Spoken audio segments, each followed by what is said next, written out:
Okay, Fat Tony's podcast, episode 1. Let's do this.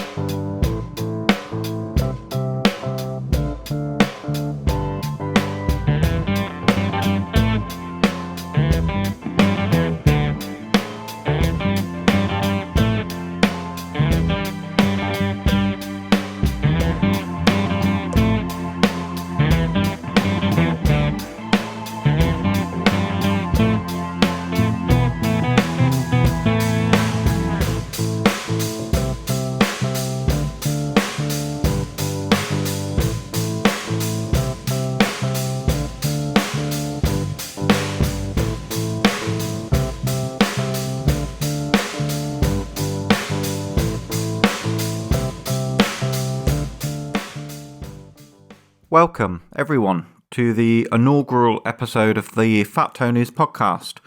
Before we kick off, I just want to give a quick shout out to Tim Hoffman for creating that amazing theme for us. Tim has been part of the Fat Tony community from the very start, so thank you so much, Tim. If you want to hear more of Tim's music and the work he does, just go to timhoffman.org. That's Tim Hoffman with a double N at the end. Again, thank you so much, Tim. Today's guest is Sara Lapsley. Sara works in the psychology department at Carleton University and works at the Royal Institute for Mental Health Research in Ottawa, Ontario. Her research interests include bipolar disorder, forensic mental health care and policy, and also patient-oriented research methods. Sara has been an absolutely fantastic first guest and, among other things, informed me on why undiagnosed psychopathy may be one of the biggest dangers to society that we don't talk about, how systemic issues within mental health can still cause problems today, and also about her past life as an almost rock star. It's been an absolute pleasure talking to Sara, an absolutely fantastic guest. I hope you enjoy our conversation as much as I did. So, Sara Lapsley, welcome to Fat Tony's. Thank you. So, Sara, you and I have been friends over the Discord server and Twitter, and we've talked a lot over the last couple of years. But for the benefit of people who might be listening who don't know you, could you just give us a quick background and intro to what you're all about? Yeah, my name is Sara Lapsley, and I found Twitter, during the pandemic after picking up the Black Swan, and found a really amazing group of friends and collaborators online. My background is in psychology. I'm finishing my PhD in forensic psychology. I'm studying psychopaths. Prior to that, I did a degree in counseling, so I have a small psychotherapy practice and do various jobs for our government, mostly responding to disasters and providing support to healthcare workers working in health emergencies. We have a huge problem with the overdose crisis here, massive overdoses due to the toxic drug supply. COVID caused just a tremendous strain on our health systems, which are collapsing. And, the people within it are not functioning well. And so I do support work around that, do quite a bit of research over the last 20 years in the area of bipolar disorder, forensic mental health, a lot with veterans, mental health, PTSD, moral injury. So yeah, I spend most of my time at the desk, either typing things, on Twitter or running around in the community responding to crises. In a past life, I was a failed rock star. Had got to do, my fair share of some cool things back in the day. So yeah, that's me. Wow. There's so much there. I think I already have about 800 questions for you. So there's definitely a few things I want to pick up there. You mentioned forensic psychology. You mentioned psychopaths. Now, I'm curious about what your view of the common or kind of Hollywood version of psychopathy is compared to the expert view. From the little I know from a layman's point of view, I know there's a lot of misunderstanding there. I mean, I think the Hollywood version, the Hannibal Lecter or the Dexter's an extreme manifestation of that psychopath. There are some like that, right? That come into the public eye. Ted Bundy. There's a very famous psychopath here. It was a serial killer called Clifford Olson. And so that's the very extreme end of the psychopathy spectrum. I mean, I think it's not inaccurate, but it's not a fulsome understanding of what psychopathy is. In fact, I see psychopathy as a huge problem. And I always say it's the biggest problem we don't know we have. And that is that like 1 to 2% of the population have significant psychopathic traits that make them very problematic to society. Robert Hare, who's the professor that kind of brought psychopathy into the forefront, starting in his work in corrections here in British Columbia, actually, he looks at psychopaths as he calls them intraspecies predators. So they're a subset of our population, of our human population, that lack a moral compass. They lack empathy, and they're very, very predatory. And there's a whole kind of, I hate to say, science behind their spectrum of personality traits, the brain differences and the biological differences that make them so different from what I call sort of normal humans, people that have feelings, people that have a conscience. And, there's a spectrum of traits, right? People aren't always very high, like the Hannibals and the Dexters, but often they're functioning, hiding in plain sight in our society. Like Bernie Madoff's a famous example. From all accounts, he was quite psychopathic and managed to run, a horrific Ponzi scheme, very successful one over years, but caused just tremendous damage, not only financially to his investors, but psychologically. Friend of Nassim's killed himself. He was really either believed in Madoff or allowed himself to be led along. Madoff's children killed themselves. So in the workplace, in the dating scene, these people with psychopathic traits are out there, and they don't, often they do commit crimes or minor crimes, or just behave so abusively and badly. And they also have a tendency to range, right? They don't just affect one or two people. They're always sort of hustling and moving around geographically and socially, and they cause a lot of damage over their lifetimes. And from what we know, they start very young. These traits emerge very young. We call them callous, unemotional children. And they sort of flower as adults into quite pathological people. And then these traits continue into their old age. They don't really burn out like other personality pathologies. Sorry. No. That was a bit of a long rant. So, is there any? So, I was just thinking about some of the more layman stuff I've come across over the years about psychopaths, and I think I've heard before that in certain environments, this can convey an advantage. So, I think they said the element of psychopathy among C-suite level executives is higher than the general baseline population. And again, I don't know the exact study here, so this could be nonsense. But do you think maybe before modern society, I mean, there has to be a reason this character trait evolved, right? It must have conveyed a survival advantage at some point in history. I would say, yeah, those are excellent points. And I want to speak to both of them. One is that it does convey an evolutionary advantage, a reproductive advantage. And there's, work being done around that it's continued in the gene pool for a reason. People with psychopathic traits are very prolific sexually. They have more partners. They have more diverse sexuality. So, for example, we call it an indiscriminate sexuality.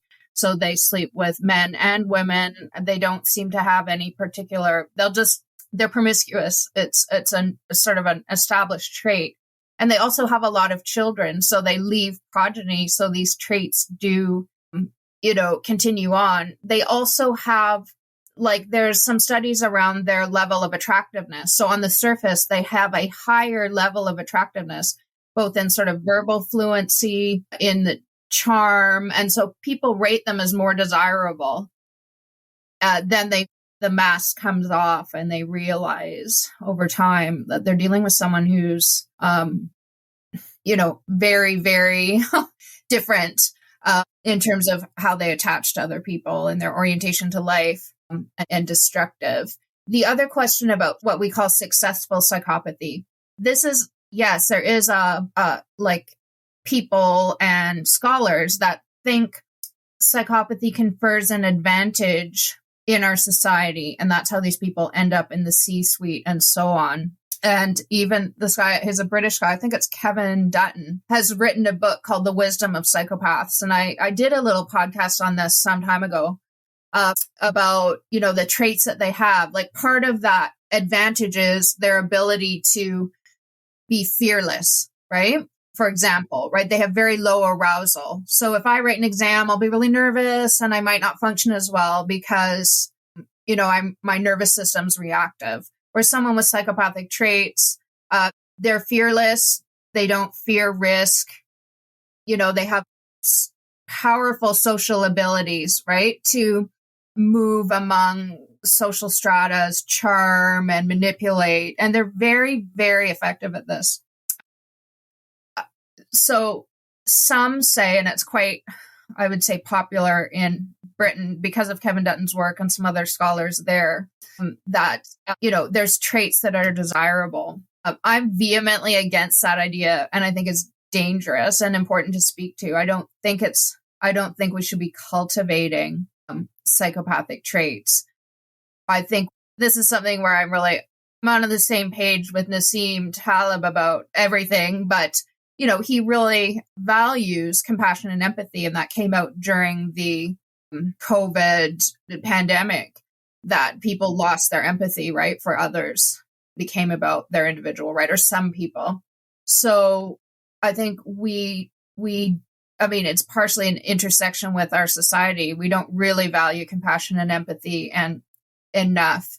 And because we value surface traits, like success, achievement, and so on, that we begin to look at the surface success of the psychopathic individual as a bonus. But the reality is psychopathic individuals can only go so far. So you see, for my doctoral thesis, I'm interviewing people who have dated psychopaths. So, some of these people were, worked for, very well-known non-governmental organizations. They were the high up ranking in the army. But what happens is it's a fast ascent and they kind of bamboozle everybody around, but they don't really have the staying power, right? So they make terrible mistakes or they damage people around them. They move on, right? So, I would say the more psychopathic traits you have, the less functional you are. People with kind of low to moderate psychopathic traits might have more staying power, but do they have good lives? I don't even think they think so. The mentality of the psychopath is very disorganized. They don't enjoy even like nature or music, right? They're very different wiring, and we don't have any treatment for them. Very severe pathology, but the one treatment that seems to have some benefit is giving people oxytocin, which is they give them nasal sprays of oxytocin, and it kind of cures their psychopathy for a while, where they start to bond with others and feel empathy. They have I don't know if this is the right exact term, but theory of mind. They can read other people very well. They understand their motivations. That's what makes them such great manipulators. But they don't understand what it means to feel. And they often are very sadistic. So if you cry, it gives them pleasure. They know they're hurting you. They don't feel sad themselves. Whereas if you started to cry, I'd feel awful, right? I'd want to reach out. And so all those kind of mirror neurons and empathy that we experience as children, they don't have. So, the other thing that they've started to see some results in is getting children very early. Almost, there's some links with autism in terms of, but not too many, but, if they get callous, unemotional children very young, they're able to kind of rewire them a little bit with things like eye contact, teaching them empathy explicitly, and then, kind of conditioning their behavior a bit to be more pro-social. Fascinating.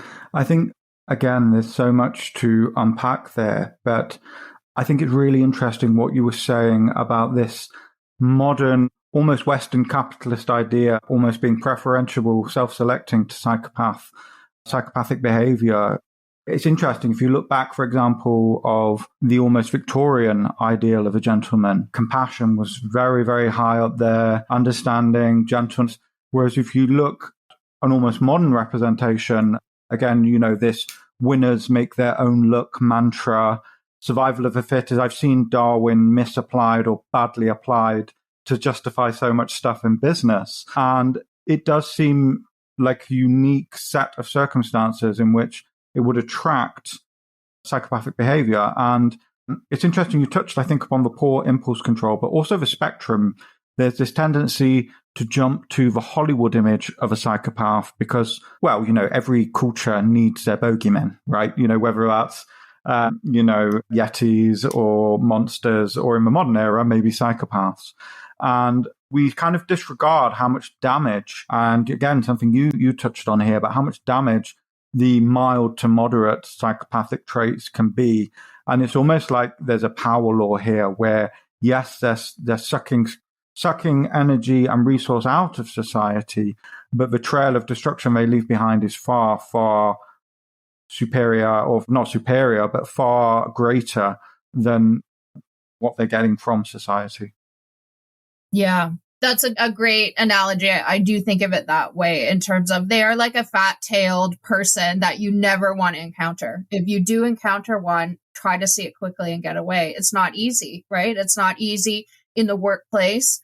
And certainly in the people that I've interviewed about their experiences, they were with someone for a while, and then you describe the mask coming off, and then it's too late to easily extract themselves from the relationship. I think you've said, a lot there about, how our society kind of, I wouldn't say cultivates, but it's like a virus. I mean, my favorite paper kind of compares psychopathy and people with very pernicious personality traits, like through, this idea of like animal models or bacteria models of how they kind of burrow in, right? And they're kind of hidden. And it doesn't really, many people have worked, like everyone I talked to was like, I dated a psychopath, or, my friend did, or I've worked with a psychopath. So it's a common experience, yet it never really comes into the conversation about these people are out there. I notice we always give people the benefit of the doubt, even when they behave really badly, and we don't see the signs. And I think there needs to be more education around that. And then,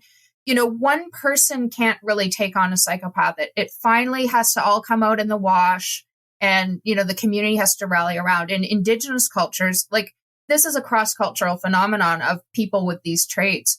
In strong cultures that are very connected and empathetic, like I think the example is in Inuit cultures, they just like send the offender out into the cold and leave them to die. They were very aggressive about ridding their community of people with psychopathic traits. I don't support that, but knowing that we can't do much about these people, if they haven't committed a crime, or even if they have, we have to find a way to protect ourselves and our organizations. I mean, these people are very, they look for opportunities. So churches are vulnerable. I know they find their way into churches, seduce parishioners, steal the money of the church, and people are just bamboozled, right? They welcome everybody, they love everybody, and give them the benefit of the doubt. So I think it's important to know that there's, a percentage of the population that, you need to be able to identify. And then we can start to say, are there things we can do? If people have to consent to treatment, let's say the oxytocin really works and helps psychopaths be more pro-social. I mean, you can't impose that on people. They have a right to be, they're born that way, I think. But, Interesting. It's, I also think as well, maybe perhaps in the past, when we're in maybe smaller village or small town environments, it would have been harder for these people to survive. Being able to be anonymous, move around, or even just be in big cities, I think extends the lifespan of this kind of characteristic, because you can survive in anonymity a little bit. I also think that I'm thinking at the moment of a very recent case in the UK of a former nurse, Lucy Letby, who was just sentenced to life in prison for the murder of several babies in a neonatal ward she worked in. And I think I remember reading that it wasn't the killing that drove her, or the speculation, should I say, but it was actually the stalking of the families on social media afterwards and kind of getting that sense of grief, sucking in that sense of grief, which is horrific to any, I hate to use the term, but horrific to any normal human being. It can't be not disgustable to any normal human being.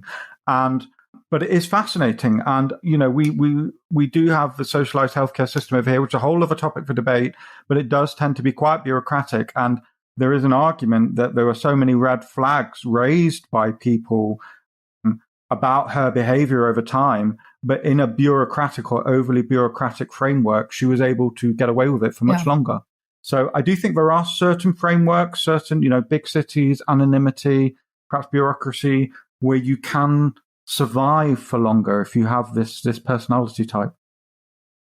Yeah, I'm glad you brought that up, because that was an absolutely fascinating case to me. And I don't really go down the true crime that much, but this one hit me hard. And I think I avoid true crime because I do work in the area and I've, read lots of case files. But that one really, and I've read the most horrific things, and it doesn't really get to me, but occasionally something will stick. And the Lucy Letby story stuck. I mean, anything to do with children really gets people to their core.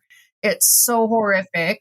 And for me, also having worked in a couple of hospitals and knowing how things work, that really bothered me. That bureaucracy and the willingness to sweep things under the rug contributed to her getting away with this so long. And they knew, right? Like one of the doctors raised the alarm quite early on. And I can't imagine the moral injury that occurred, knowing this wrongdoing was going on and they were being ignored. The other interesting thing is her personality pathology. It's pretty extreme. And I don't, not everyone who commits very serious crimes is a psychopath, right? Like I don't see Lucy as a psychopath. Like another example of a serial killer who I don't think is a psychopath is Jeffrey Dahmer. He was a very emotional, or Russell Williams, my favorite. He was a Canadian Air Force pilot who began killing women. They love their cats. They have powerful emotions. And so, a psychopath has no emotions and they're much more scammy and they're just out for whatever they feel like in the moment. I mean, for her, it would be more of I almost thought of her as almost an Elizabeth Holmes type, right? She had this kind of childlike energy. She was pretty, people wouldn't have suspected her. I wonder, where did that come from? Because it's almost like a fetish-like behavior, because it was she didn't indiscriminately kill people. It was a very focused fetish for doing this to babies. Certainly the attention she got around it and the drama that occurred when you have a code like that in a hospital with, there's a lot of things that happen. So there's drama, there's adrenaline. She was in love with a childlike kind of crushed love on one of her married colleagues. And even some of her journal entries, right? They're very childish with this big loopy writing, and how she just wrote and went, I am evil. Like she knows, but it's like, look at what you've done. So there was almost a fantastical, like a toddler that had these tools to kill, like a toddler rage or mentality, yet in an adult world. So I'm glad she's, put away for life. I saw like a little people, even maybe Rory Sutherland, questioning a little bit her, right? And I think when killers are beautiful women, I think people always like, how, you know what I mean? It goes against, I was like, if she was like a 55-year-old kind of, unattractive woman, she would have gotten much more rage and hate, right? I think it's just an unfortunate reality of our society. But it definitely an interesting case. Britain has a lot of famous killers. It's interesting. I hadn't thought about the, younger being a woman, being a bit more attractive aspect at all. I think there have been studies done about, younger women getting shorter sentences than older women or male equivalents. Now, again, I take all of studies these days with a pinch of salt, kind of been inoculated against them by reading Taleb. But, it is food for thought. I want to segue a tiny bit away from psychopath now, but just talk about general. You mentioned you worked a little bit in hospitals. I think as well offline we've talked a little bit about you've worked in prisons. Is that correct? I worked in a forensic hospital. So, you have similar institutions in Britain. Broadmoor is the most famous one. It's basically a hospital that's like a prison. So they're patients, but they're kept there. The law has decreed or commanded that they're to be under hospital care. It's a secure hospital, like a jail. They can't leave. And it's actually a very interesting, field. It's called forensic psychiatric care.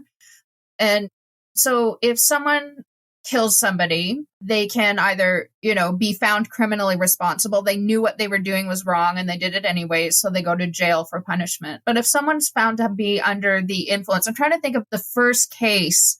There was a British man who assassinated the deputy prime minister in, I don't know, it must have been the late 1700s, Daniel Macnaghten.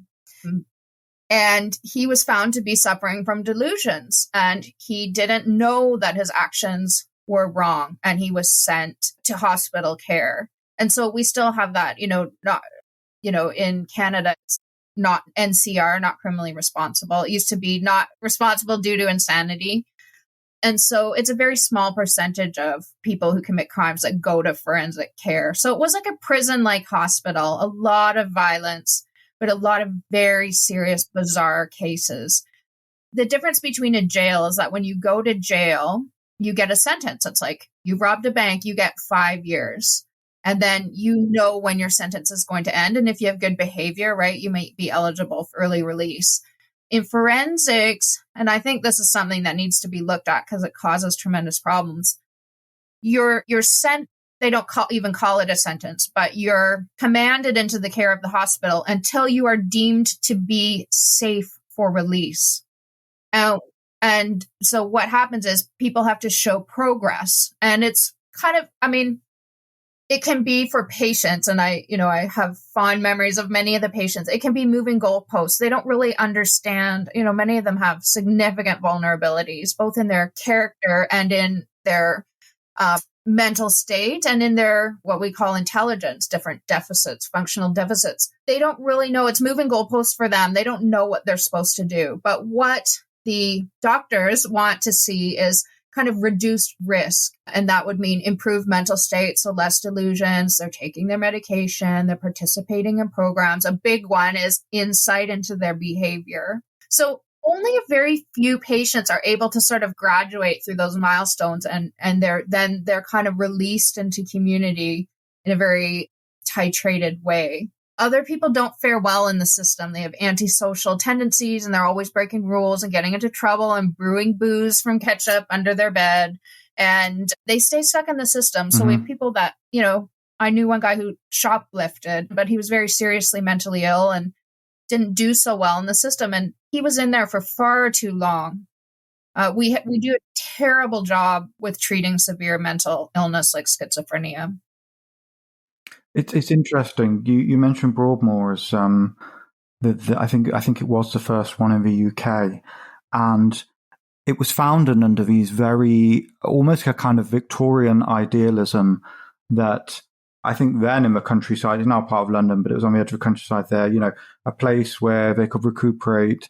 And I think the first prisoners, unless I'm mistaken, at Broadmoor were actually women. And there was more of a passionate attitude in Victorian society towards women who would actually murder their own children. And I think the very first inmates, for want of a better word, I know it's not the right word, but the very first patients at Broadmoor were women who had murdered their own children, young infants.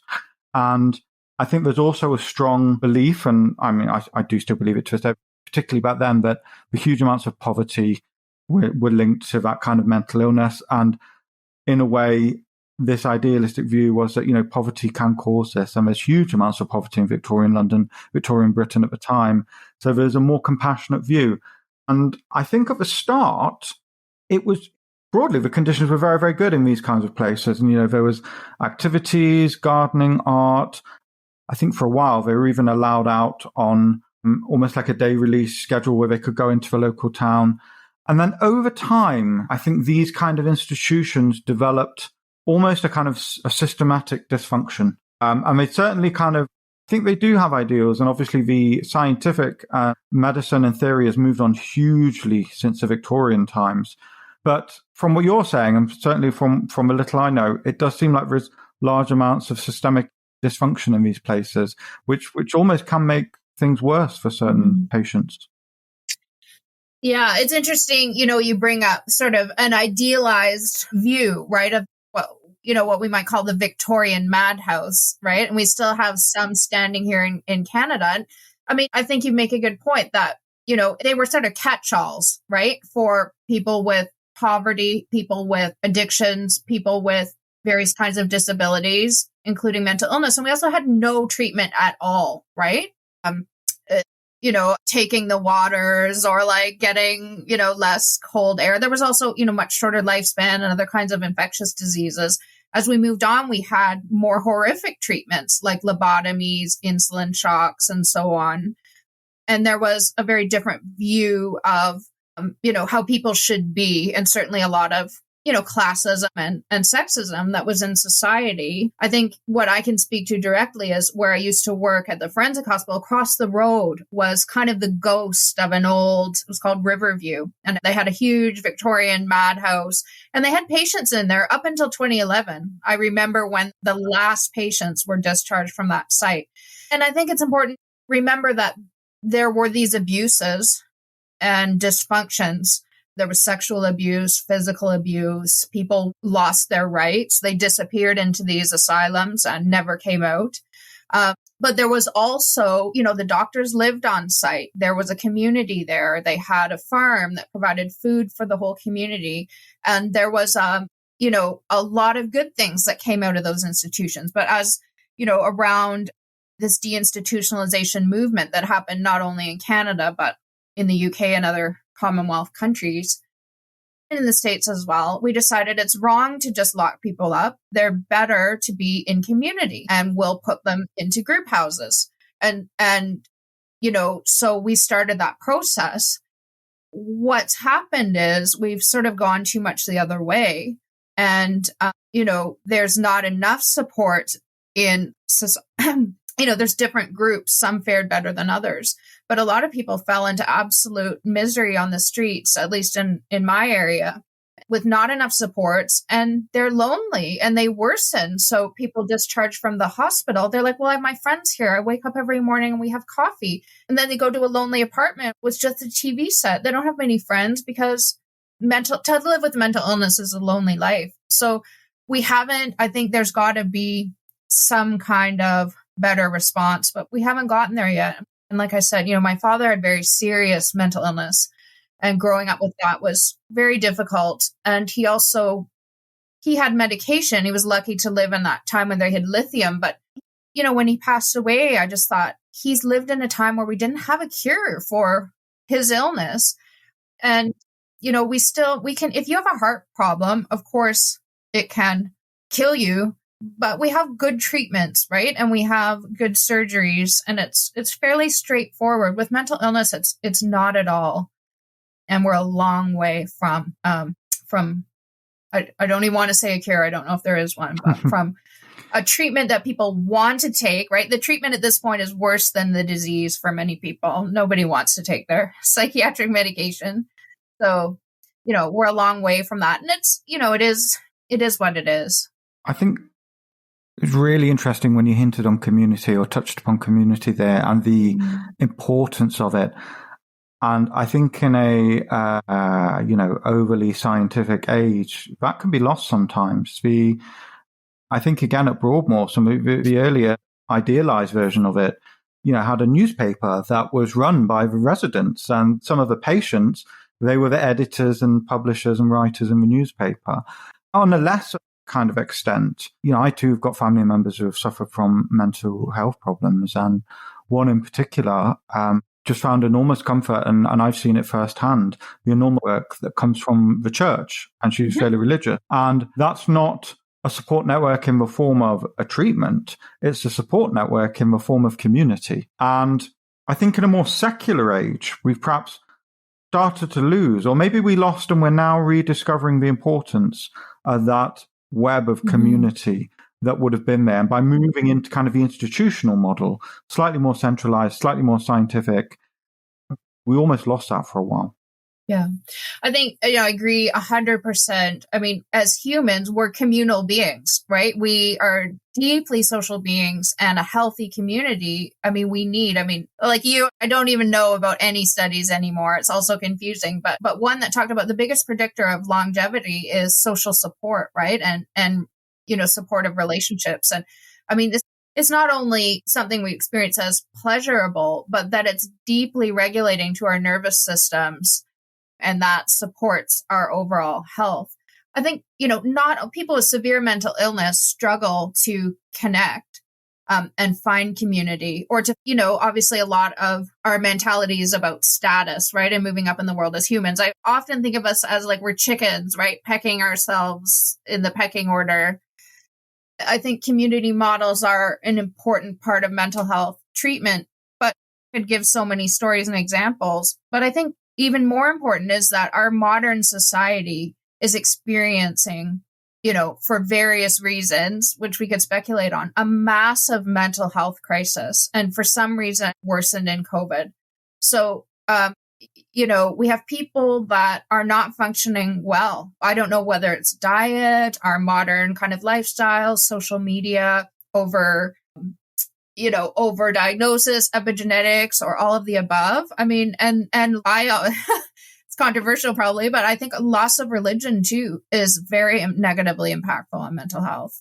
So we have a lot of challenges in our healthcare system, not only for the mental health crisis, suicide, severe addictions to chemicals we didn't have 20, 30 years ago, as well as a physically ill population, obesity, dementia, and other lifestyle diseases. We've sort of mastered infectious diseases, for now, but of course that could change suddenly as something emerges from the wilds or the lab. But we have a lot of challenges ahead. And I think that's why I've found the work of Taleb so revitalizing, just caused me to think about our world and how I operate in it in a totally different way. And that's been much appreciated.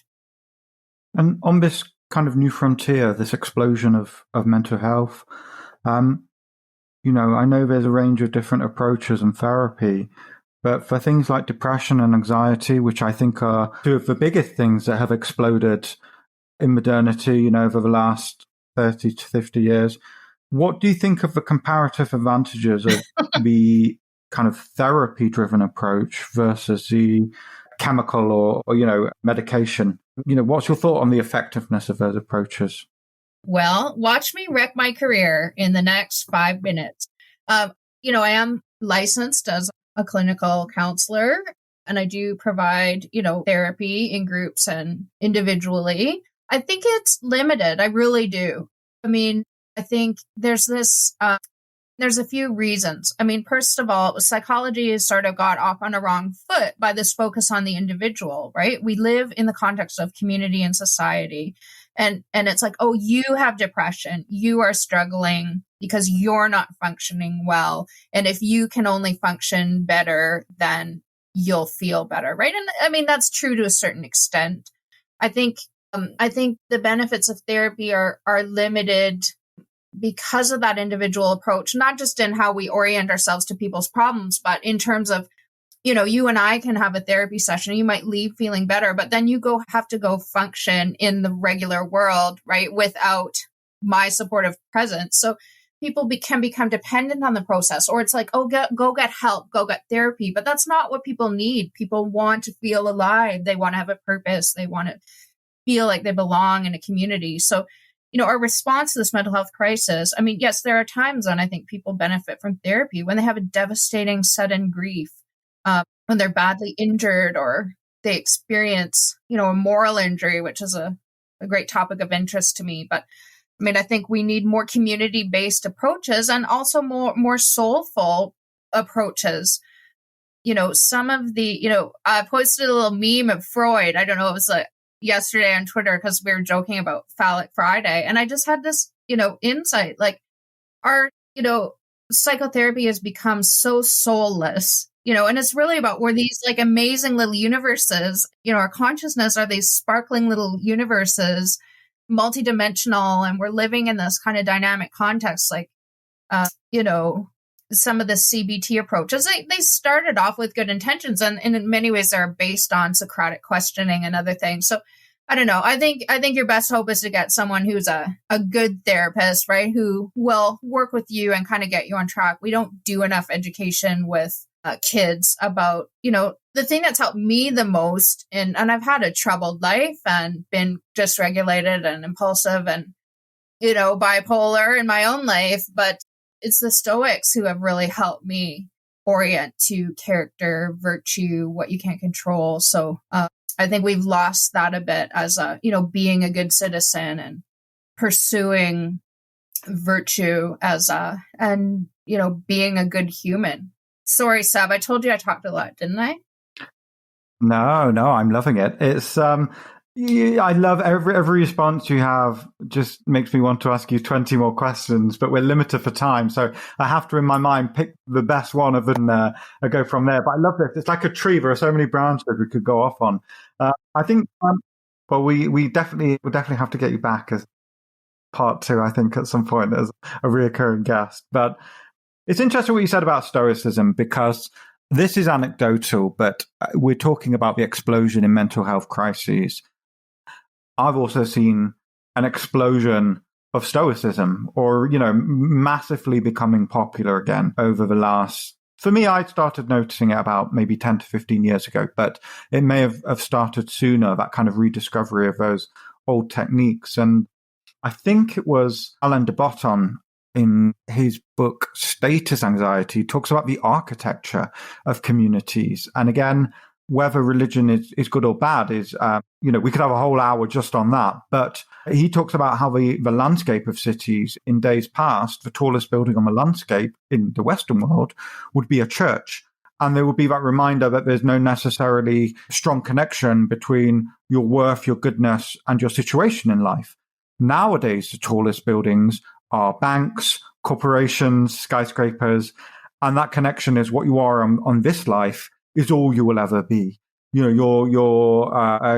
material value is all that matters from a landscape point of view. So we've largely lost that connection. And he argues that no wonder we're all feeling a little bit more stressed and a little bit more pressured just from the landscape of the geography of the communities we live in.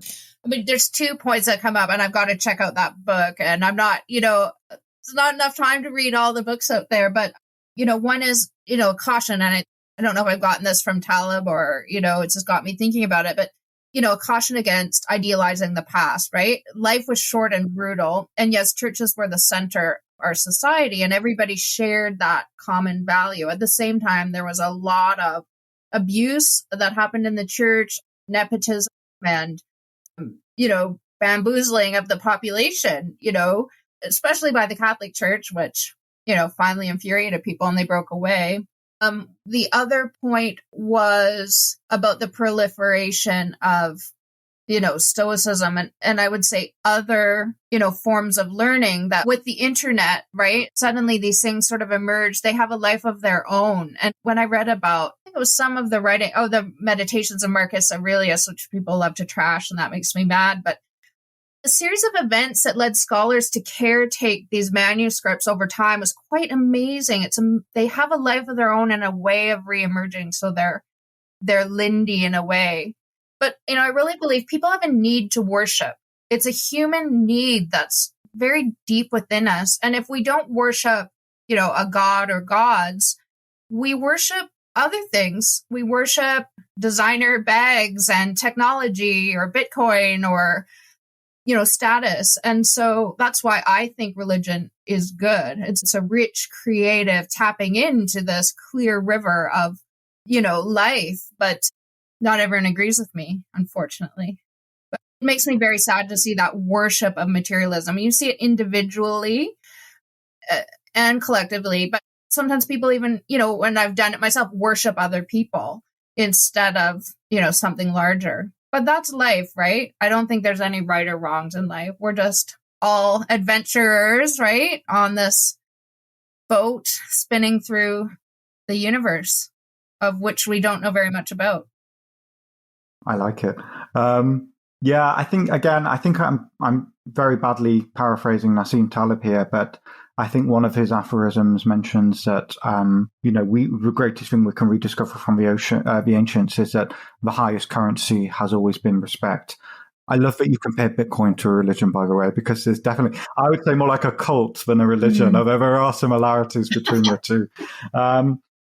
Yeah, what I love, I wrote a paper on Bitcoin, kind of little commentary on Nassim's Bitcoin black paper, and that awful Lynn Alden, who she did a mean podcast about the Bitcoin black paper. And I was like, I don't really understand. So I went through the podcast and I went through the Bitcoin black paper and wrote a commentary for the layperson and helped myself understand it. So I actually know a fair bit about Bitcoin.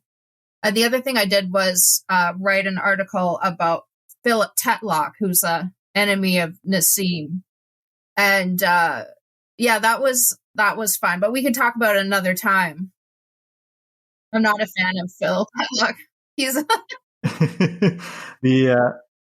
I think the psychology of fads, the worship of fads in modernity. I think again, it's one of those aspects of human behavior. It's always been around. We haven't evolved that much since in the last 2,000 years, if at all. I just think that modern technology has allowed those effects to be supercharged. I know we're both good friends with Gerald Ashley, but he talks a lot about over connectivity in society. And I think it's had profoundly beneficial effects for us, but it's also magnified maybe some of our worst behaviors and worst impulses into new forms. It's not just that social media and Twitter and being able to connect to anyone in the globe makes that kind of worshipping behavior linear. It probably makes it exponential just from the network effect. So we're seeing these big distortions that we wouldn't have seen in the past, perhaps. Fascinating. So we've got about 10 minutes left, and there's no way for me to try and subtly segue this across. It's just something you mentioned in the intro, and I've just got to ask you about it. You mentioned a past life as a musician. Not a successful one, but yes. I mean, I still, love music. I'm a huge music lover and fan, and I will be doing more music once I graduate from school. But yeah, I just stumbled on to when I was 18 or 17, I ran away from home in Guelph, Ontario, which is about an hour south of Toronto, with my best friend, Jessica, and we went to California. And I worked in a restaurant for $4 an hour, and we just sort of were beach bums in California. And then I came up to Vancouver, where my mother had moved. She had divorced my father and was starting her education at the University of British Columbia. And so there to live with her, and found a group of musicians. And it was just kind of a heady time of the sort of Seattle grunge scene, where Nirvana was coming out of that, different big bands like Mudhoney, Soundgarden. So it was, Vancouver had quite a, creative music scene. I just got involved with that as, a punk rocker, like a 18, 19-year-old punk rocker.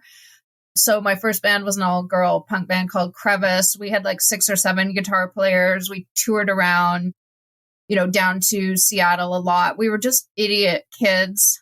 Amazing we survived. And then from there, did other musical projects, with varying degrees of success. So I was quite active in the Vancouver music scene and toured across Canada. Certainly I was on the periphery of more successful musicians. I think there was probably, it's interesting when you just get caught up in something. Like I was sort of a player in this Zeitgeist or how do you say it? Zeitgeist? I should know my German. I have German heritage. Where, you get swept away. And And I really enjoyed that, right? Kind of life as a rock star and meeting people and playing. And, I'd like wreck my hearing and just it was a fun way to live as an early 20 something. I think there was probably a window around 1992, 93, where that kind of international music scene was still very open. And if I had like my first band broke up, and if I was like, I'm going to take this as a solo artist and really make a go of it, I might have had a chance to catch that wave.